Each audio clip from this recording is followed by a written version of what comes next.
Hello and welcome to my channel, A Phenomenal English with Shuman.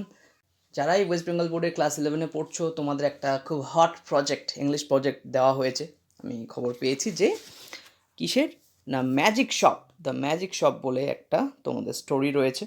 সেই the magic শপের তোমাদেরকে dramatisation করতে বলা হয়েছে।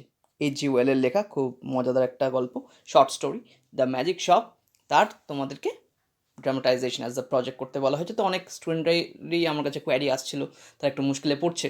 এক তো একটা শর্ট স্টোরি, সেটাকে ড্রামাটাইজেশন হিসেবে লেখার, এরকম ম্যাজিক্যাল স্টোরি যেখানে অনেকগুলো চেঞ্জেস হচ্ছে, অ্যাকশন রয়েছে এখানে, আমাদের ড্রামা বা ডায়লগের চেয়েও বেশি অ্যাকশনস রয়েছে। তো সেগুলো কীভাবে আমরা এখানে লিখতে পারি, কীভাবে আমরা ড্রামাটাইজেশনের মধ্যে ইনক্লুড করতে পারি, সেটা অনেক স্টুডেন্টের ক্ষেত্রেই চ্যালেঞ্জ। তো তোমাদের জন্য তাই নিয়ে চলে এসেছি প্রজেক্টটা আমরা কীভাবে সাজাতে পারি। সুন্দরভাবে ড্রামাটাইজেশনটা করা হয়েছে এখানে, তোমরা দেখবে লাইন বাই লাইন, কেন এখানে মিনিংগুলো বোঝাও একটু দরকার, কোথায় কী লিখতে হবে, কীভাবে লিখতে হবে। তাই পুরো ভিডিওটা দেখো, অ্যান্ড ভিডিওটা শেষে আমি বলেও দেবো তোমরা যদি পিডিএফ চাও তাহলে এটা পিডিএফটা কীভাবে পেতে পারো, right? So let's start. So সবার আগে দেখো, আমি একটা প্রজেক্ট সিনপসিস বা যেটাকে একটা প্রজেক্টের সামারি বলা যেতে পারে, তাই না? একদম প্রজেক্টটা কী নিয়ে সেটা নিয়ে একটা ইন্ট্রো টাইপের দেওয়া হয়েছে, তো সেটা তোমরা ডেফিনেটলি ফলো করতে পারো, রাইট? আমি একটু জুম ইন করে দিলাম। কি বলছে দেখো, the project provides a dramatization of the renowned story the magic shop by A.G. Wells. তো A.G. ওয়েলসের লেখা খুব সুন্দর একটা গল্প দ্য ম্যাজিক শপ, সেটাকেই ড্রামাটাইজেশন করা হয়েছে ওয়েস্ট বেঙ্গল বোর্ডের সিলেবাসে ক্লাস 6-এ এটা কিন্তু রয়েছে, সেটাও দেওয়া হয়েছে। অ্যান্ড এই স্টোরিটাই আমরা মেন শর্ট স্টোরি থেকে রেফার করেছি, সেটাও এখানে দেওয়া হয়েছে।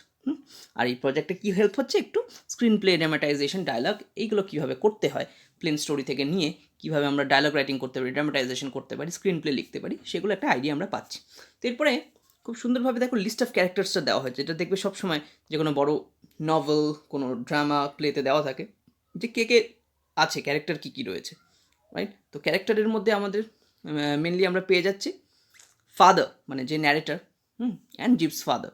The narrator and jeeps father একজনই লোক, ঠিক আছে? জিপের বাবা, জিপ বলে যে ক্যারেক্টারটা আছে, লিটল বয়, ছোট্ট ছেলে জিপ, তো তার নামও দেওয়া হয়েছে, রাইট? এরপরে কী আছে, শপকিপার, যে কিনা ম্যাজিক ম্যান এখানে আমরা পাবো, ম্যাজিশিয়ান, রাইট? আর তারপর আছে পেডেস্ট্রিয়ান, মানে একজন পথ চলতি লোক, সেটা তারও একটুখানি একটা সিন রয়েছে। তো এরপরে আমরা দেখো এটাকে সিন 1 সিন 2 করে মেন ড্রামাটাইজেশনটা করে ফেলেছি। এখানে তোমরা ছোট্ট একটা জিনিস ইনক্লুড করে দিতে পারো, দ্য ড্রামা, রাইট? এখানে ছোট্ট একটা তোমরা লিখে দিতে পারো, এখানে দ্য ড্রামাটাইজেশন অফ, হেডিংটা দিয়ে দিলে, হ্যাঁ, দ্য ড্রামাটাইজেশন, স্পেলিং তোমরা জানোই,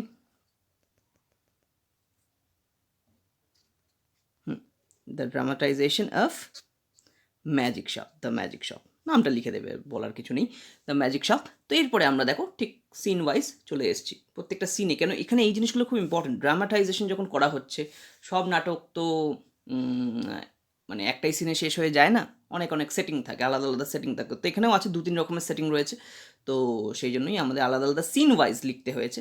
তো ফার্স্ট সিনে দেখো কোথায় আছে ফার্স্ট সিনটা, তো আমরা একদম ডাইরেক্টলি চলে যাব। ফার্স্ট সিনের সেটিংটা হচ্ছে আউটসাইডের শপ অ্যাট রিজেন্ট স্ট্রিট। তো রিজেন্ট স্ট্রিট বলে একটা রাস্তা আছে, তার বাইরে ফার্স্ট যে সিনটা আমাদের চলে আসছে, সেটিংটা আমাদের লিখে দিতে হয় যে কোথায় হচ্ছে, যাতে আমরা যদি ড্রামা করি, ওটা থেকে যদি একটা নাটক বানানো হয়, তাতে যাতে বোঝা যায় যে কী করতে হবে কী না করতে হবে। এই জন্য দেখো সেটিংগুলো আমরা লিখে দিয়েছি। তো এখানেই তোমাদের মার্কসগুলো পাবে, যে নর্মালি দেখবে একটা স্টুডেন্ট নিজের বুদ্ধিতে এইগুলো করতে পারে না, রাইট? বেশিরভাগ ক্ষেত্রে দেখা যায় সেটিং ফেটিং লিখতে পারে না, ভুলে যায়, শুধু ডায়লগের মতো করে কিছু লেখে, অ্যান্ড নাম্বার হয়তো প্রজেক্টে পায় না। তো এই জন্যই খুব ইম্পর্ট্যান্ট সিন ওয়াইজ লেখা। তো সেটিংটা বলে দেওয়া হয়েছে, রিজেন্ট স্ট্রিটের বাইরে সবটায় একটা দোকান দেখতে পেয়েছে ওরা, সবটায় অনেক ম্যাজিক্যাল আইটেম রয়েছে, দেখো বলছে magic items attracting the child, চাইল্ডটাকে অ্যাট্রাক্ট করছে, অ্যান্ড জিপ আর তার বাবা একসাথে গেছে, গিয়ে ওখানে থেমে গেছে, জিপ দাঁড় করিয়েছে বাবাকে। তো জিপের মনে মনে একটু মানে এই আইটেমগুলোকে বলছে যে এই আইটেমটা এইটা আইটেমটা ওই, অনেকগুলো আইটেম আগে শুনেছিল নাম, ওর কথা বইতেও পড়েছিল হয়তো, সেইগুলোর কথা নিজের বাবাকে বলছে। জিপ কি বলছে দেখো, একটু মুখে আওয়াজ করেই বলছে, রাইট? জিপের এই যে কথা বলাটা, সেটা ওর মায়ের ক্যারেক্টারের সাথেও খুব যায়। ওর মাও জিপের মতো কোনো কিছু ডাইরেক্টলি বলে না যে আমার এটা চাই।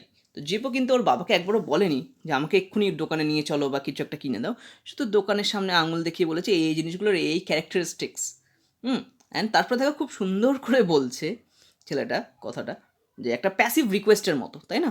প্যাসিভলি হিন্টিং করছে যে আমরা এগুলো চাই, হলে ভালোই হয়, কী করে রিকোয়েস্ট করছে, ইফ আই ওয়াজ রিচ, আমি যদি বড়লোক হতাম, I would buy myself that disappearing egg. তো একটা ম্যাজিক্যাল আইটেমকে দেখিয়ে বলছে আর কি, এগ ডিসঅ্যাপিয়ারিং এগ মানে বুঝতেই পারছো অদৃশ্য হয়ে যাবে এরকম একটা ডিম বা এরকম কিছু। তো যদি আমি বড়লোক হতাম তাহলে এরকম ডিম টিম কিনতাম, বা আরও কয়েকটা ম্যাজিক আইটেমের কথা বলছে, ক্রাইং বেবি কি আরও কয়েকটা মিস্টেরিয়াস কতগুলো জিনিস কিনতাম। আর সেই জিনিসগুলোর নিচে আবার একটা কার্ডে লেখা আছে, buy one and astonish your friends, একটা কিনে নিজের বন্ধুদেরকে চমক দিয়ে দাও, রাইট। তো এইগুলো জিপ দেখাচ্ছে ওর বাবাকে, অ্যান্ড প্যাসিভলি এটাই বলছে যে আমাকেও একটা কিনে দাও। Anything will disappear under one of those cones, I've read about it in a book.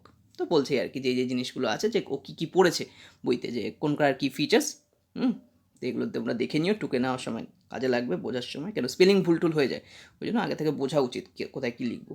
And তারপর একটা বটলকে দেখিয়ে বলছে দেখো, পয়েন্টিং টু আ বটল। তো এই ইন্ডিকেশনসগুলো দেওয়া আছে কখন কী করছে, কেন শুধু তো একটা সিন মানে বা ড্রামাটাইজেশন মানে কয়েকটা ডায়লগ নয়, ওখানে সিনটা পুরো সেটিংটা চলবে, কিছু অ্যাকশনস থাকবে, সেই অ্যাকশনসগুলো তুমি বোঝাবে কী করে।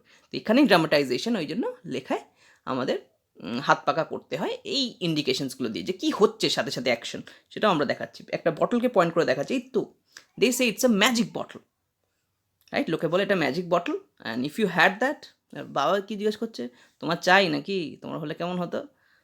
তো ওর মুখটা বেশ গ্লো করে উঠলো, যে যে বাবা দেবে বলছে। I could show it to Jessie, বলছে আমার বন্ধু জেসিকে দেখাতাম, রাইট। বন্ধুকে দেখাতো, অ্যাস্টনিশ করে দিত না, বন্ধুকে চমক দিয়ে দিত। ফাদার কি বলছে, ডোর হ্যান্ডেলটা খুলে বলছে, ইটস লেস দ্যান 100 days, আর বেশি বাকি নেই, 3 মাসের কাছাকাছি বাকি, তোমার বার্থডে আসছে গেবলস, চলো। তো বাবা আজকে ভালো মুডে আছে, বাবা কিনে দেবে হয়তো কিছু। এরপরে চলে যাচ্ছি আমরা নেক্সট পার্টে। তো সিন 2 এবার, কেন ওরা ভেতরে ঢুকে গেছে। তো সিন কীভাবে চেঞ্জ হচ্ছে বুঝতেই পারছো, প্রথমে রাস্তায় ছিল তাই সিন 1, সিন 2তে নতুন সেটিং, দোকানের ভেতর তো অন্য অন্য জিনিস থাকবে না। তো সিন 2 এর সেটিংটা একটু বড় দেখো, Gip and father entering the shop, শপের ভেতরে ঢুকেছে, full of magic items, fascinating them even more, not a well lit shop and door bell rang with the entrance. তো অনেক ফ্যাসিনেটিং আইটেম আছে, ওয়েল, বেশি আলো জ্বালানো নেই, কিন্তু যেই ওরা ঢুকলো একা একা একটা ডোরবেল বাজতে লাগলো, ঠিক আছে। আরও কী কী আছে, ওখানে খেলনা বাঘ রয়েছে, রাইট, এইসব রয়েছে, সেগুলো কাউন্টারে বসানো রয়েছে, ম্যাজিক কার্ড টার্ড রয়েছে, ফিশ বোল টোল রয়েছে, এগুলো তোমরা দেখে নিও, রাইট। লেখার সময় স্পেলিং মিস্টেক করো না, রাইট। এরপরে কি বলছে, যে জিপ বলছে, বাহ এ তো খুব মজাদার ফানি। বাবা বলছে, হ্যাঁ তাই তো, ঠিক এইসব ঘটনা চলছে। এই সময় শপম্যানটা চলেছে, শপম্যান বলছে, কি কি মনে করে, কি ভালো কাজ, মানে আমি তোমায় হেল্প করতে পারি বলো, what can we have the pleasure, বলছে কী পেতে পারি, কী পেলে আনন্দ পাবে।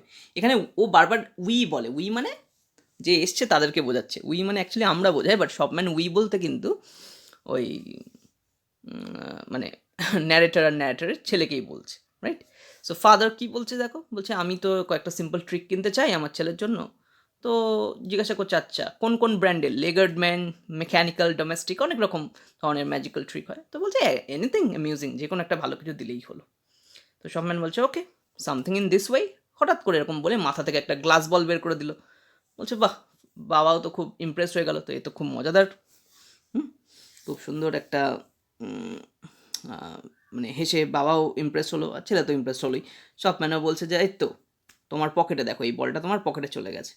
ফাদার বলছে আচ্ছা ঠিক আছে বলুন টাকা হলো। বলছে না না, এইসব গ্লাস বলের জন্য আমরা টাকা নিই না, রাইট, গ্লাস বল পুরো ফ্রি, রাইট, এসব ফ্রিতে পেয়ে গেল। বলছে আরও 4টে গ্লাস বল দিয়েছে, একটা এলবো থেকে বের করছে, কোনোই থেকে, একটা মুখ থেকে বের করছে, বলছে না পছন্দ হলে সব কটা নিয়ে যাও, ফ্রি। তো এইসব বলে সব দেখাচ্ছে আর কি আমাদের শপম্যান। তো আমাদের জিপ তো একটু কনফিউজড, অ্যান্ড নেট ও ভাবছে এরকমই তো, তাহলে ম্যাজিক তো অলরেডি দেখতেই পাচ্ছি চোখের সামনে, ম্যাজিক জিনিস কেনার থেকে ওকে ম্যাজিক দেখালে বেশি আনন্দ হয়। তো এই জন্য জিপও একটু কনফিউজড, একটু মজাও পাচ্ছে যে নতুন নতুন কিছু জিনিস বেরোচ্ছে। তো বলছে যে আমাদের এই স্মল ট্রিকগুলোর জন্য আমরা এইভাবেই আমাদের মাথা থেকে, হাত থেকে বের করি, বাদ বাকি জিনিসগুলো আরও অন্য অন্যভাবে বের করি। বলছে ও এটা কম টাকা পড়ে বোঝায়, কোনো ওয়ার্কশপ হোলসেল শপ লাগে না, এইভাবেই আপনি পকেট থেকে বের করে দেন, কোনো জায়গা লাগছে না আর কি। বলছে না না, এইসবের জন্য নয়, আমাদের কোনো হোলসেল শপ বলে কিছু নেই, আমরা হচ্ছে জেনুইন ম্যাজিক শপ, সব কিছু ম্যাজিকের মাধ্যমে করি, হ্যাঁ। এখানে সুন্দর করে ডিটেলসে বলা আছে, দেখবে লেখার সময় এগুলো খেয়াল রেখো। ফাদার বলছে ও আচ্ছা আচ্ছা। তো ফাদারের মাথা থেকেও একটা টুপির ভেতর থেকে এবার কিছু একটা নোট ছিল, বের করে দেখে একটা পিজন মানে একটা পায়রা বেরোলো। সব দিক থেকে ম্যাজিক দেখাচ্ছে আর কি, বাবাকেও ছাড়ছে না, রাইট। জিপ বলছে বাহ বাবা কী সুন্দর, কী সুন্দর, সব জিপও খুব ইমপ্রেসড আমাদের। এবার শপম্যান কি বলছে দেখো, শপম্যান বলছে যে একটু টুপিটা দিন তো দাদা। ন্যাটারকে বলছে, ন্যাটার টুপি দিয়েছে, টুপির ভেতর থেকে এবার শপম্যান 10-12 রকমের জিনিস বের করে ফেললো, ম্যাজিক আর কি। তার টুপি, কিন্তু সেই টুপির ভেতর থেকে 10-12 রকমের বিভিন্ন জিনিস বের করে রেখেছে। তারপরে হঠাৎ করে নিজেকে লুকিয়ে ফেললো, একটা টুপির ভেতর থেকে জিনিস বার করতে করতে অনেকগুলো কাগজ বার করলো, কাগজের পেছনে নিচে লুকিয়ে পড়লো। এমনভাবে লুকিয়ে পড়লো ন্যাটার খুঁজে পাচ্ছে না।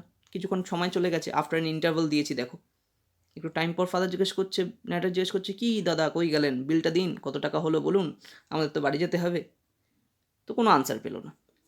কোথায় গেলেন, আমার টুপিটা দিন, আরও জিজ্ঞাসা করছে, কিছু আনসার পেলো না। এবার যেই পেছন ফিরে দেখছে জিপ নেই, জিপকে কি করছে, ওই শপম্যান এসে জিপের বডির ওপরে একটা জার বা ড্রাম বসিয়ে দিচ্ছে। তোমরা হয়তো গল্পটা জানোই, ক্লাস 6-এ পড়ে থাকতে পারো, বিশেষ ডিটেলস দরকার নেই তাহলে। তো জারের ভেতর ঢোকাতে যাচ্ছে, বাবা বলছে, এই ছাড়ো আমার ছেলেকে, ওই সব ঢুকিও না। তো লোকটাও তাই করলো, ড্রামটা উপরে যেই তুলে নিল, তখন দেখছে জিপও আর নেই, জিপও ড্রামের সাথে, কোথায় ড্রামটা আছে কিন্তু জিপ উধাও। তো বলছে, কোথায় আমার ছেলেকে ফেরত দাও, ওর পিছা করতে গেছে, ও তো পালিয়ে গেছে। হঠাৎ করে অন্ধকার হয়ে গেল সব কিছু, দুম করে গিয়ে একটা ধাক্কা লাগলো। থার্ড, দেখো এই থার্ড কথার মানেই তাই, একটা ধাক্কা লাগলো। কেন ধাক্কা লাগলো? এবার সিন 3, সিন 3-তে কী হচ্ছে দেখো, দেখছে নেয়াটার আবার রিজেন্ট স্ট্রিটে চলে এসছে, রিজেন্ট স্ট্রিটে এসছে, অ্যান্ড আমাদের নেটার একটা পেডিস্ট্রিয়ান, মানে একটা পথ চলতি লোকের সাথে ধাক্কা লেগেছে। সে বলছে, এই তুমি কি দেখতে পাও না? ফাদার বলছে, সরি সরি স্যার, কিন্তু মাথা চুলকাচ্ছে, বুঝতে পারছেন জিপ কোথায়, জিপকে খুঁজছে, পেছনে ঘুরে দেখে জিপ বলছে, ড্যাড এই তো আমি এখানে। জিপ ওর পেছনেই দাঁড়িয়ে আছে। জিপও একটু কনফিউজড। তো জিপ ওর পেছনেই দাঁড়িয়েছিল, খুব ভালো কথা। এরপরে কি বলছে দেখো, নেক্সট। তো জিপ আমাদের পেছনেই দাঁড়িয়েছিল, ওর বাবা তো কোনো রকমে ওকে ফিরে পেয়ে খুশি, হাকটাক করে বলছে, কিন্তু হাউ কাম, মানে কীভাবে তুমি এখানে এলে? জিপ বলছি, ইয়ে P I am so happy, right, আজকে অনেকদিন পর আফটারনুনে এন্টারটেনমেন্ট হলো, আমি খুব খুশি হয়েছি বাবা। বা ফিরে দেখছে পেছনে ওই দোকানটা আর নেই, দোকানটা খুঁজতে যাচ্ছিল, কোথায় গেল দোকানটা, লোকটা এরকম ম্যাজিক্যাল জিনিস দিল, গিফটও দিয়েছে ওর ছেলেকে, কিন্তু টাকা নেয়নি। তো পেছনে ঘুরে দেখছে রোডটা খালি, রাস্তায় কিচ্ছু নেই, দোকান তো নেই। বাবা তখন বলছে মাথা চুলকে, দ্যাটস সো স্ট্রেঞ্জ, খুব অদ্ভুত ব্যাপার। তখন শপম্যানের একটা ভয়েস ভেসে আসছে, দ্যাটস ম্যাজিক, বলছে এটা স্ট্রেঞ্জ নয়, এটা ম্যাজিক। তো এখানেই আমাদের শেষ। এরপরে তোমরা কনক্লিউশন নিজের মতো দিয়ে দিতেই পারবে, তোমরা জানোই এইসব, ঠিক আছে? তো কনক্লিউশন দিয়ে দেবে। কনক্লিউশনে তো জানোই স্টোরিটার থেকে কী শিখলে, কীরকম ভালো লাগলো সেই সব জিনিস, প্রজেক্টটা করে কতটা ভালো লাগলো একটু নিজেদের মতো লিখে দিও, বলার কিছু নেই। কখনো কোনো হেল্প লাগলে অবশ্যই আমাকে কমেন্টে জানাতে পারো, ইন কেস যদি কোনো হেল্প লাগে। আর এছাড়া তো বিবলিওগ্রাফি দিয়ে দেবে, মেন স্টোরিটার নামও the magic shop short story, বিবলিওগ্রাফির সময় লিখে দেবে যে এখান থেকে হেল্প নিয়েছি, রাইট? কোনো বুক, ডাইরেক্ট বইটা যদি তোমার কাছে থেকে থাকে তাহলে বলবে বইটা থেকেই লিখেছি, বা বলতে পারো গুগল থেকে স্টোরিটা, মেন স্টোরিটা আমরা পেয়েছি। আর ড্রামাটাইজেশনে কে হেল্প করেছে? অবশ্যই আমার নাম তো বলতে পারবে না, স্কুলের টিচারদের সুন্দর করে নাম লিখে রেখো, তাদেরকে তো ইমপ্রেস করতে হবে মার্কস পেতে গেলে। যদি আমি তোমাদের ফ্রিতে এটা পাঠিয়ে দিলাম। যাই হোক, আমার ওরকম কোনো ইগোইস্টিক ব্যাপার নেই, ডেফিনেটলি নিজের টিচারদের নাম দিয়ে লেখো। বাট যেটা জিনিস করো, ডেফিনেটলি ভিডিওটাকে শেয়ার করো, সাবস্ক্রাইব করো, লাইক করো, রাইট? অন্য কোনো কিছু প্রয়োজন হলে ডেফিনেটলি আমাকে কমেন্টে জানিও, আমি আরও এরকম কন্টেন্ট তোমাদের জন্য আনবো খুব তাড়াতাড়ি। হ্যাঁ, আর পিডিএফ লিঙ্ক, তো পিডিএফ লিঙ্কটা দেখো ঠিক ডিসক্রিপশানে নিচের দিকে দেওয়া আছে, রাইট? তো ওখানে গিয়ে তোমরা পিডিএফটাও পেয়ে যাবে। Thank you.